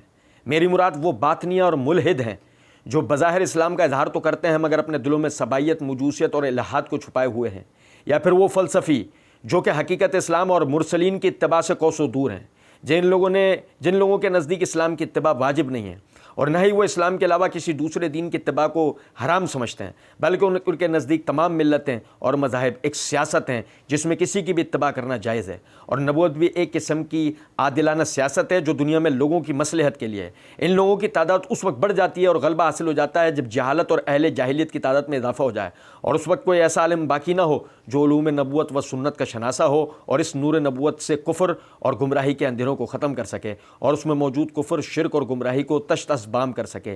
یہ ایسے لوگ ہیں جو مطلق طور پر نبوت کی تکذیب نہیں کرتے بلکہ اس کے بعض احوال پر ایمان رکھتے ہیں اور بعض کا انکار کرتے ہیں. ان لوگوں کے اس ایمان اور کفر میں مختلف درجات ہیں, اس وجہ سے نبوت کی تعظیم کا معاملہ بہت سے جاہل لوگوں پر خلط ملط ہو جاتا ہے.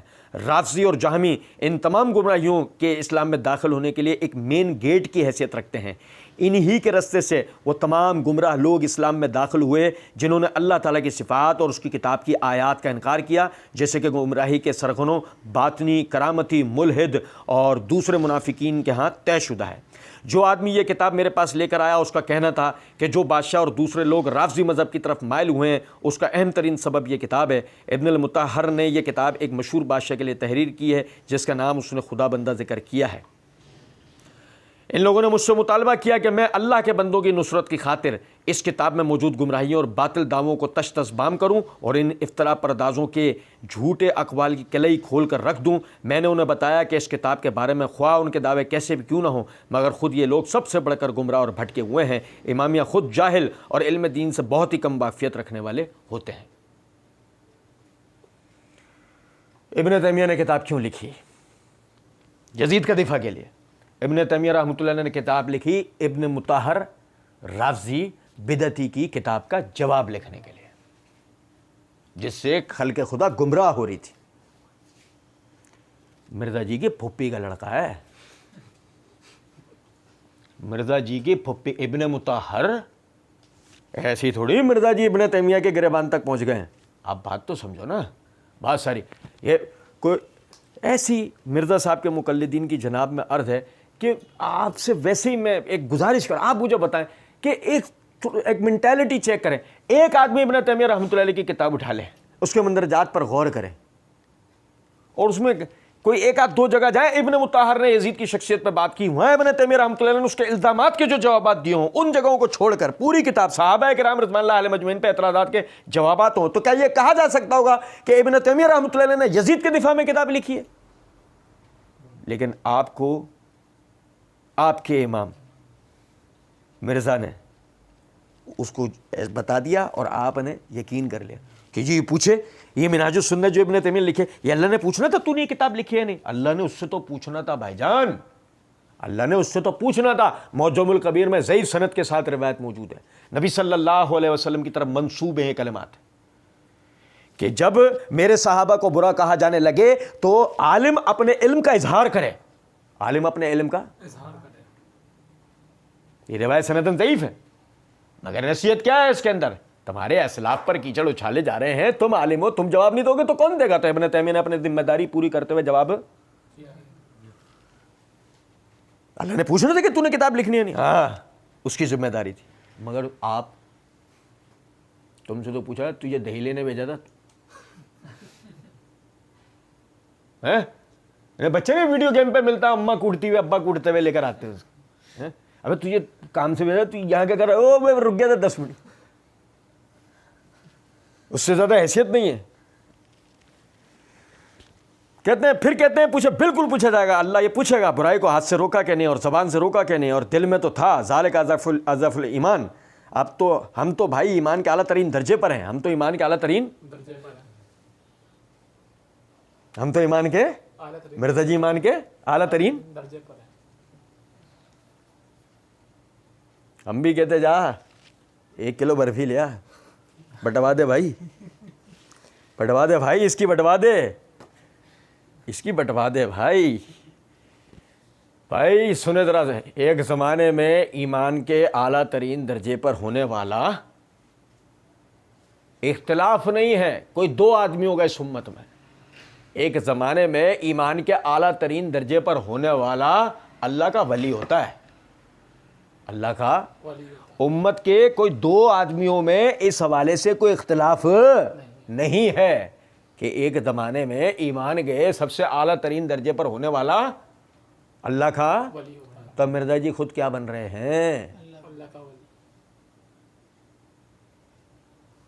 بیعت نہیں کر لیں مرزا جی کی پیر پکڑ کے، بیعت نہیں کر لیں، آپ اندازہ کریں ہم تو بھائی ایمان کے اعلیٰ ترین درجے پر، یاد رکھنا مرزا جی کا جملہ، ہم ایمان کے اعلیٰ ترین درجے پر ہیں، اور ایمان کے اعلیٰ ترین درجے پر یہ مرزا جی جو پہنچے نا، یہ پتہ ہے کب سے پہنچے؟ سن 2009 سے لے کے 19 تک، سن 2009 سے ویڈیوز بنانا شروع کیے، یہاں سے لے کے سن 2019 تک ایمان کے اعلیٰ ترین درجے پر مرزا جی پہنچ گئے ہیں۔ یہ آپ سمجھیں ہیں، کچھ بات کوئی نہیں، بلکہ مرزا جی نے ایک جگہ تو بڑے تمطراق کے ساتھ یہ بات بھی کر رکھی ہے کہ مرزا جی کہتے ہیں آپ کو اللہ تعالیٰ ہدایت نہیں دے گا۔ پارٹ 1 میں ایک جگہ مرزا جی نے کہا ہے آپ کو اللہ تعالیٰ ہدایت نہیں دے گا، کیا مطلب ہوا اس بات کا؟ نبی صلی اللہ علیہ وسلم کو اللہ رب العزت کہے انک لا تہدی من احببت ولیکن اللہ یہدی من یشاء، اے نبی صلی اللہ علیہ وسلم آپ چاہ کر بھی کسی کو ہدایت پر لا سکتے نہیں ہیں، اللہ جس کو چاہے ہدایت دیتا ہے۔ مرزا جی خود ہی فیصلہ کر رہے ہیں کہ اللہ آپ کو ہدایت نہیں دے گا۔ اوہ مرزا جی پہنچی ہوئی شخصیت ہے، ایمان کے اعلیٰ ترین درجے پر فائز ہے۔ یا وہ پتہ ہے یہ والا ایمان مرزا جی کا آ کہاں سے رہا ہے؟ غار سے۔ یہ والا ایمان کہاں سے آ رہا ہے؟ وہ غار کون سی ہے وہ تو آپ سمجھ گئے ہوں گے۔ علی الحسن نقوی نے کہا اچھا آپ نے ایک بات کی تو میں ایک بات ضروری کر دوں کہ ریکارڈ پہ آ جائے۔ یہ عرفان مشہدی صاحب جو بریلوی جو مناظر اعظم ہیں وہ بار بار ایک بات کر رہے ہیں کہ مولانا مودودی کو وہ اوپر بھی الزام ناسبیت کا لگا رہے ہیں، رشید ابن رشید کے ساتھ بھی تقریر لکھی ہوئی ہے۔ یہ میں نے کہا اس کے اوپر بھی تھوڑی وضاحت کر دیں، کیونکہ مرزا جی نے روک کے کہا ابے یار مسئلہ یہ کہ ان کو پتہ ہے مودودی صاحب کے۔ تو علی الحسن نقوی نے کہا وہ جوتے مار رہے ہیں اٹھا اٹھا کے، ایسے کتاب پہ جوتے اٹھا اٹھا کے مار رہے ہیں۔ یہ تھوڑی دیر اور بولنے تھے نا، یہ آنسو سے رو جوتے مار رہے ہیں، وہ ایسا کر رہے ہیں، یا آنسو سے روتا یہ یقین کریں آپ۔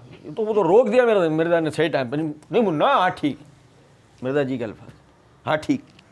علی الحسن نے کہا اور پھر عوام تو کہے گی جو نعوذ باللہ مودودی صاحب نازبی ہے، عوام کہے گی مودودی صاحب نازبی ہے، ہمارا نقصان ہو جائے گا، ہم اردو لٹریچر میں اسی کی کتاب تو پڑھ پاتے ہیں, ہمارا نقصان ہو جائے گا. عوام کہے گی نعوذ باللہ مودودی صاحب ناسبی ہے. مرزا جی یہ سنو, ادھر سے یہ دیکھو, ادھر دیکھو, یہ دیکھو, یہاں سے جاگنے کی ضرورت ہے. ہم تو بھائی ایمان کے اعلیٰ ترین درجے پر فائد ہیں. وہی آدمی کہتا ہے, سننا ذرا بات کو, جب جیسے کہا نا علی الحسن نقوی نے, اور پھر عوام تو کہے گی جو نعوذ باللہ مودودی صاحب ہے نا ناسبی ہے. تو مرزا جی عوام و کلا نام ہے. کیا کہا مرزا جی نے؟ عوام و کل انامی. اے یار سنی نہیں رہے, کیا کہا مرزا جی نے؟ خود ہی نے ترجمہ کیا, عوام چوپایوں کی مانند ہے. عوام چوپایوں کی مانند ہے. اور بھائی دہراؤ, عوام چوپایوں کی مانند ہے. سبحان اللہ.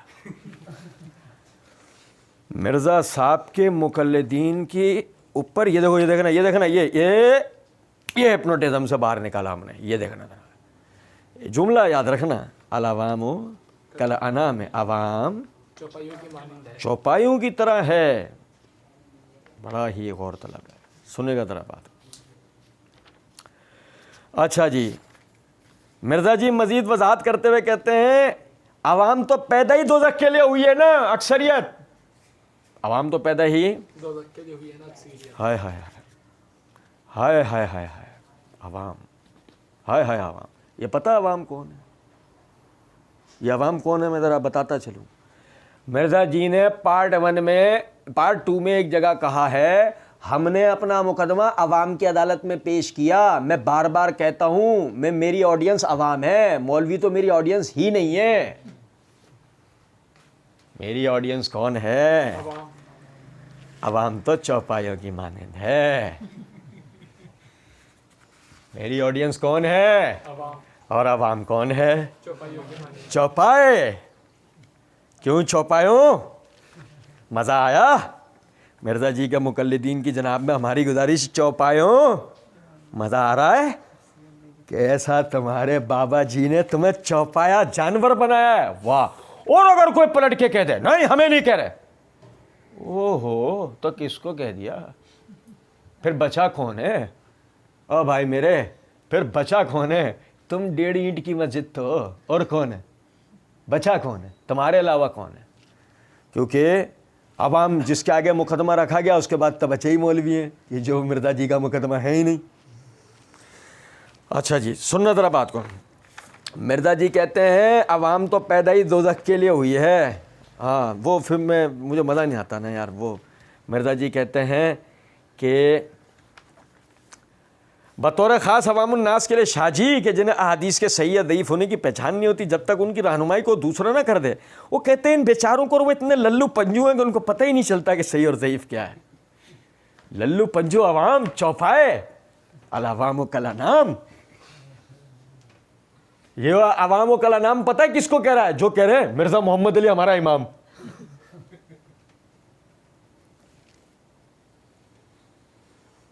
عوام تو پیدا ہی دوزخ کے لیے ہوئی ہے نا, اکثریت. میں ایمان کے اعلیٰ درجے پر ہوں. عوام اکثریت جہنم کے لیے پیدا ہوئی ہے اور میں اعلیٰ درجے پر ہوں. یہ تو آیت ہے نا قرآن کی سورہ اعراف کی آیت نمبر 179, وَلَقَدْ زَرَعْنَا لِجَهَنَّمَ كَثِيرًا مِنَ الْجِنِّ وَالْإِنسِ. جن اور انسانیت کی اکثریت دوزخ کے لیے پیدا ہوئی ہے. اکثریت دوزخ کے لیے پیدا ہوئی ہے. عوام جب خود ہی نہیں بننا چاہتی, حق نہیں سننا چاہتی, تو وہ یہی کرے گا. وہ دھوکہ دے رہا ہے. وہ کون؟ مشہدی صاحب. مشہدی صاحب وہ دھوکہ دے رہا ہے, اس کو نہیں پتا. عرفان شاہ مشہدی کو خلافت و ملوکیت مولانا مودودی نے لکھی ہوئی ہے, ٹھیک ہے جی, اور مولانا مودودی نے وہ کتاب لکھ کے حق کا مقدمہ بالکل واضح کر دیا. وہ کہہ رہے ہیں وہ ناس بھی تھا, اس کا جواب دے. وہ حق کا مقدمہ وغیرہ وہ سب ہو گیا واضح, وہ ہو گیا چل. وہ کہہ رہے ہیں ناس بھی تھا تو اس کا جواب دے. وہ ایسے ہوتا ہے کہ تو یوں کہتا ہے اس سے ناس بھی تھا. وہ کون سی عبارات سے ناس بھی تھا؟ پڑھو کتاب کی وہ عبارت ہے جس سے ثابت ہو کہ مودودی صاحب ناس بھی تھے. پڑھو. علی الحسن نقوی پڑھتا, مرزا جی جواب دیتے, حق کا مقدمہ واضح ہو جاتا. مناظر اعظم عرفان مشہدی. اینڈ کون ہے عرفان مشہدی؟ بتاؤں میں آپ کو عرفان مشہدی کون ہے. یہ بھی سنو ذرا بات. مرزا جی اسی اپنی ویڈیو کے پارٹ 1 کے اندر کہتے ہیں یہ عرفان شاہ مشہدی کے لیے سعودی عرب والوں کے علماء ان کا مقابلہ نہیں کر سکتے ہیں. سعودی عرب والوں کے علماء ان کا مقابلہ لیکن میرا نہیں مقابلہ کر سکتے پیر صاحب. سعودی عرب کے علماء عرفان شاہ مشہدی کا مقابلہ نہیں کر سکتے. عرفان شاہ مشہدی مرزا انجینئر کا مقابلہ نہیں کر سکتا اور مرزا انجینئر ہمارے مقابلے میں دروازہ نہیں کھول سکتا. ہم آئیکن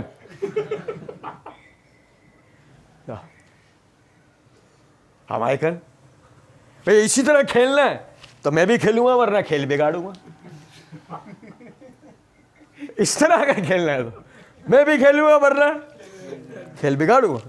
آپ سمجھے تھا ایسے اگر ایمان کے اعلیٰ درجوں پہ پہنچ جائے آدمی اور ایسے وہ اتنا بڑا اتنا یوں کرتے کرتے وہ سب سے اوپر. بہرحال اچھا وہ کہتے ہیں کہ وہ دھوکہ دے رہا ہے, اس کو نہیں پتہ عرفان شاہ مشہدی کو خلافت و ملوکیت لیکن انہوں حق کا مقدمہ واضح کر دیا انہوں نے. مودودی صاحب نے جو کیا سو کیا.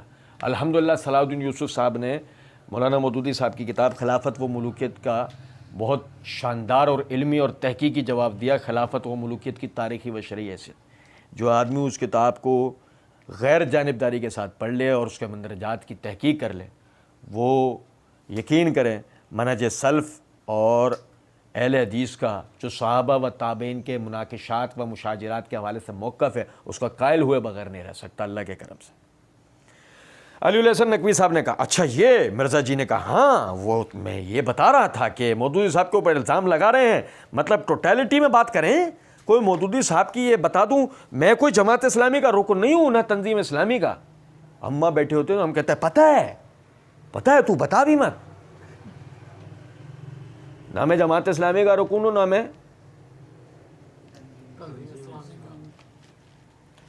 میں بابی نہ میں وہابی, میں ہوں پکا ٹھوک بجا کے فسادی. مجھے فتنہ کہو. مرزا جی نے خود کہا ہے یار فتنے کا مترادف لفظ تو ہے فسادی. یار سمجھو بات کہا میں نے کوئی مرزا صاحب پہ الزام لگانا ہے. میں جماعت اسلامی کا رکن نہیں ہوں, میں تنظیم اسلامی کا بھی رکن نہیں ہوں. بارڈر کراس کر رہا تھا, پکڑا گیا. میں پٹھان نہیں ہوں, میں افغانی بھی نہیں ہوں, میں ترکمانستانی ہوں. سمجھے ہیں بات کا یا نہیں بھائی؟ پکڑ میں آئے گا اسمگلنگ کے نام پہ پٹھان ہونے سے, غیر قانونی طور پر بارڈر کراس کر رہا ہے نا. سنو ذرا بات کو, پٹھان ہونے سے افغانی ہونے سے پکڑا جائے گا نا. وہ اپنے آپ کو کیا بن کے بیٹھ گیا میں کون ہوں؟ میں بتا دوں جماعت اسلامی کا رکن نہیں ہوں نہ تنظیم اسلامی کا. تم کچھ بھی نہیں ہو, تم صرف رافضی ہو. تم صرف کیا ہو؟ رافضی. علی الحسن نقوی نے کہا اچھا علی بھائی اس میں یہ ہے کہ یہ جو توابون کی تحریک ہے مختار ثقفی کے بارے میں تھوڑی وضاحت کریں کہ آپ کا اس میں کیا موقف ہے, کیونکہ شیعہ اور اہل سنت دونوں کے یہاں بڑی بڑی عجیب و غریب و متضاد قسم کی روایات آ رہی ہیں. اچھا میں اس کی تفصیل انشاءاللہ اگلے پارٹ میں آپ کو بتاؤں. مختار ثقفی کے حوالے سے ہم تفصیلاً پڑھیں گے انشاءاللہ, کل اللہ نے چاہا تو پڑھیں گے انشاءاللہ. میں صرف سوال آپ کو ایک دفعہ بتاتا ہوں, آپ سوال پہ غور. یہ ایک ٹیزر ہے سمجھ لیں, یہ ایک اگلی ریکارڈنگ کے لیے سمجھ لیں ٹیزر ہے کہ یہ انشاءاللہ ہمیں بہت کچھ سیکھنے کو ملے گا. آپ دیکھیں علی الحسن نقوی صاحب نے سوال کیا اچھا علی بھائی اس میں کہ یہ جو التوابون کی تحریک ہے مختار ثقفی کے بارے میں تھوڑی وضاحت کریں, کیا آپ کا اس میں کیا موقف ہے؟ کیونکہ شیعہ اور اہل سنت دونوں کیا بڑی بڑی عجیب و غریب و متضاد قسم کی روایات آ رہی ہیں. اچھا ہم بیٹھے ہوتے ہیں ہم کہتے ہیں ادھر موقف, ہاں کیا کہہ رہا ہے یہ, اس کو ہٹاؤ, اس کی جگہ کسی اور کو بٹھا دو یار. تو بے عزت کرا رہا تمہیں, بلکہ بقول اس کے بےزتی کروا رہا بقول اس کے. کیوں ہم ایسا کیوں کہتے ہیں؟ اس کی وجہ ہم مرزا صاحب کے الفاظ میں آپ کو بتا رہے ہیں. مرزا صاحب بیچارے رو رہے تھے پہلے پارٹ میں, کہہ رہے تھے تو میں نے اسی بت پرستی کو توڑا ہے کہ موقف جو لوگ دیتے ہیں ساتھ ریفرنس بھی بیان نہیں کرتے, کاؤنٹر چیک نہیں ہو سکتا, احادیث جو بھی بیان کرتے ہیں ان کی نمبرنگ بھی بیان نہیں کرتے, ضعیف ہو صحیح ہو بیان کر جاتے ہیں. اور سب کے سب اہل سنت کہلوانے والے تینوں گروہ بریلوی دیوبندی اور سلفی اہل حدیث اور اہل تشیع کا بھی یہی حال ہے. موقف بیان کرنا بت پرستی ہوتی ہے, موقف بیان کرنا بت پرستی ہوتی ہے. مرزا جی نے اس بت پرستی کو تو توڑا ہے. اور علی الحسن نقوی دوبارہ سامری کی گائے بنا رہا ہے. کہہ رہے ہیں نا. اچھا علی بھائی اس میں ہے کہ جو التوابون کی تحریک ہے مختار سقفی کے بارے میں تھوڑی وضاحت کریں کہ اس میں آپ کا کیا موقف ہے؟ اور وہی بات کہ ہم عادت سے مجبور ہم یہ کہتے ہیں اچھا اب ان کا بھی موقف کوئی سنے گا, گھر میں سنتا ہے. یہ وہ آدمی ہے کہ اگر گھر پہ کوئی کچھ کرنا ہے تو ایسے نہیں کرنا, وہ میں چپ. بچے نہیں بولتے بڑوں کے بیچ میں. کچھ بات آ رہی ہے سمجھ میں؟ اس سے کہہ رہا ہے آپ اپنا موقف بیان کریں, اور یہ نکار خانے میں طوطی ہمیں اپنا موقف بتائے گی. کہہ رہے ہیں کیونکہ شیعہ اور اہل سنت دونوں کے بڑی بڑی عجیب و غریب و متضاد قسم کی روایات آ رہی ہیں. دیکھو جی, رسیاں ابھی تک رسیاں ہیں, ابھی سانپ نہیں بنی ہیں. یہاں سے ہوشیار ہو جاؤ, جادوگروں کے ہاتھوں میں کیا ہے؟ رسیاں ہیں. جب چلیں گی تو تب بھی رسیاں ہوں گی, سانپ مت سمجھنا. سانپ سنو ذرا توجہ سنو. وہ کہہ رہا ہے کہ کیونکہ شیعہ اور اہل سنت دونوں کے ہاں بڑی بڑی عجیب و غریب و متضاد قسم کی روایات آ رہی ہیں, جس کا مطلب ہے وہ یہ کہہ رہا ہے شیعہ سنی دونوں کتابوں کے مندرجات پہ بات کرو. کہہ رہے ہیں نا. لیکن ذرا دیکھو ٹیزر یہ ہے. مرزا جی نے جواب شروع کیا ہے اور مرزا جی کہہ رہے ہیں اچھا صحیح مسلم میں ایک حدیث ہے نا کہ بنو ثقیف میں کذاب ہوا اور ایک جو ظالم ہوگا.